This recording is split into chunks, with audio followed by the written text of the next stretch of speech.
Hey, what is up everyone? Welcome back to Mecha Gaikotsu vs. the Backlog, and today I'm taking a look at the Metal Robot Damashi, Gundam Kimaris Vidar, and of course this is from Gundam Iron-Blooded Orphans. If you want to get one of these kits, you can get it exactly where I got mine, that is through BUYEE, and this right here is the ultimate version of Gundam Kimaris, one of those mobile suits that went through so many awesome changes, and I've got reviews of all of the gunpla of all of those if you want to check them out. We have the Kimaris, Kimaris Trooper, Vidar, and then the Kimaris Vidar. And this one, the apex of the Kimaris line, is without a doubt my favorite. So let's check it out.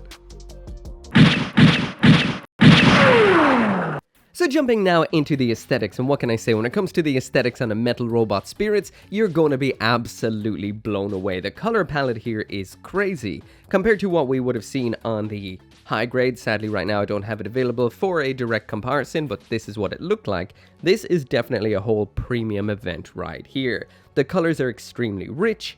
We've got a whole host of different color styles, from glossy to almost matte to a crazy metallic, almost greenish gold. On top of that then we've got loads of ridiculous detailing, lots of panel lines in there, and that then is all topped off with some absolutely gorgeous decals, really complementing the overall silhouette of this absolute beast of a mobile suit right here. This is ridiculous looking. The mohawk seahorse looking head has always blown my mind. That massive chest looks ridiculous, and this just absolutely reeks of the absolutely awesome Ippei Gyoubu, who has designs like this, this, and this. So as you can see, those ridiculous designs, proportions, huge angles, and the absolutely popping color scheme are all definitely dripping of Gyoubu. Absolutely everything on this looks perfect. There's no factory flubs or messes up anywhere. The detailing is fantastic, from everything on the Gundam frame, including the pistons, a lot of which are metal because this is a metal framed figure right here. Everything is absolutely sculpted with ridiculous detail, from the toes all the way to the head. This is gorgeous. Moving into the accessories, and here's everything that comes inside of the box. So we've got quite a few bits inside of this to make sure you can do everything you saw Kimaris do in Iron-Blooded Orphans. First off, we have the usual stand we've seen with all of these Metal Robot Spirits so far. This is a 3-piece stand, it all attaches together like so. These are great and will do exactly what you need them to do. We've got a nice design on it saying Gundam Kimaris, that multiple-legged horse logo, and of course that Ein-esque double circle design in the background. Getting the Kimaris attached is super simple. You just pop an adapter onto the action base like this, and then pop the Kimaris into that, and it holds on perfect.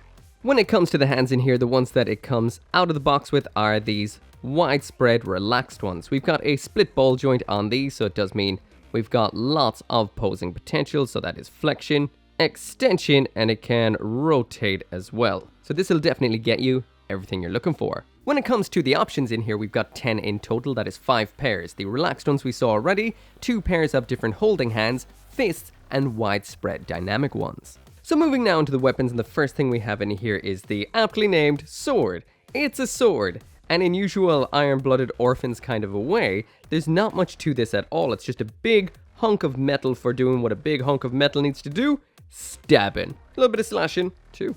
Getting this attached into the hand is super simple. It's got rubbery-ish fingers, so you can just slide it on in like so. Holds on very, very well. The wrist joint is a kind of little ball joint, so you just pop off the hand, pop this one on. Very, very nice, easy, effective. And when these are attached, these are great because this is a kind of split ball joint, so it does mean you're able to hyper extend the wrist like so for some nice dynamic posing. That looks great. So next up in here, we've got a pair of drills. These, of course, are for using with the knees, which is badass and one of the coolest aspects about the Kimaris Vidar. So attaching these in is super simple. The cap that's on there already, this is more like a kind of trim with a little bit of a drill bit inside of it that pops off. You pop on the drill bit, then you pop on a new little gold segment for around it, and this looks ridiculous. This, to me, is one of the most unique Gundam weapons around. It's a giant drill bit that shoots out the knee. That is pretty damn badass right there, and it looks absolutely excellent here. So the next weapon that we have in here is the drill lance, and there's one thing you can say about weapons from Iron-Blooded Orphans, and that is they go hard. First off, we've got a rotating drill section up top like this, so it can rotate like this. This little segment can move independently the opposite direction.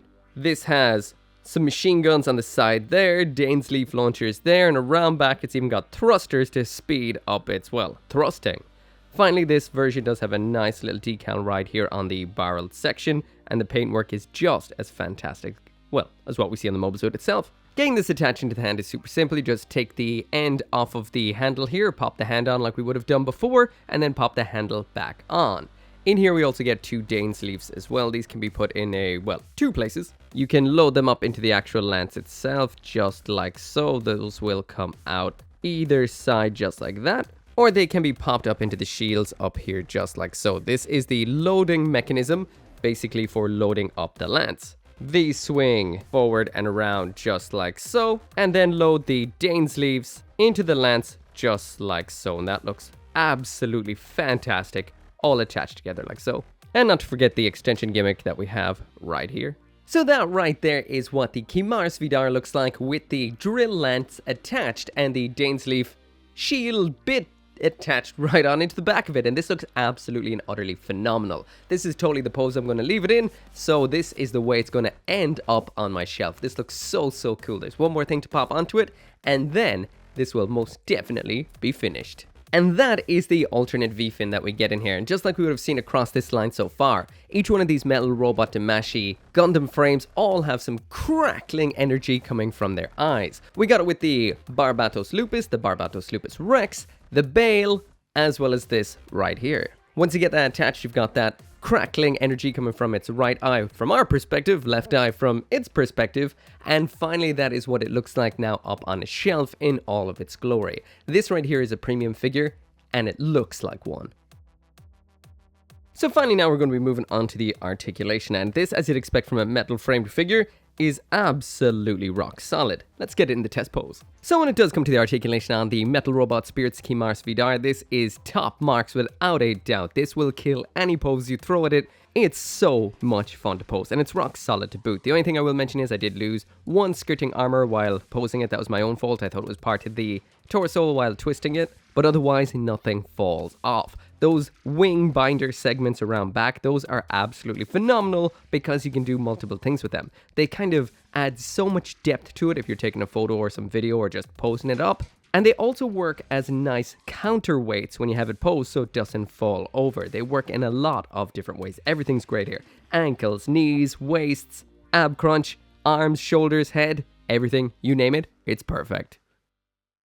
So anyway, that right there is it for the review. This is an absolutely fantastic figure, just like the rest of the line was, and I highly recommend it. I got mine through BUYEE. I'll throw a link down there in the description so you can get one there too if you're looking for one. As always, make sure to come back for more Gunpla reviews, and I'll see you next time.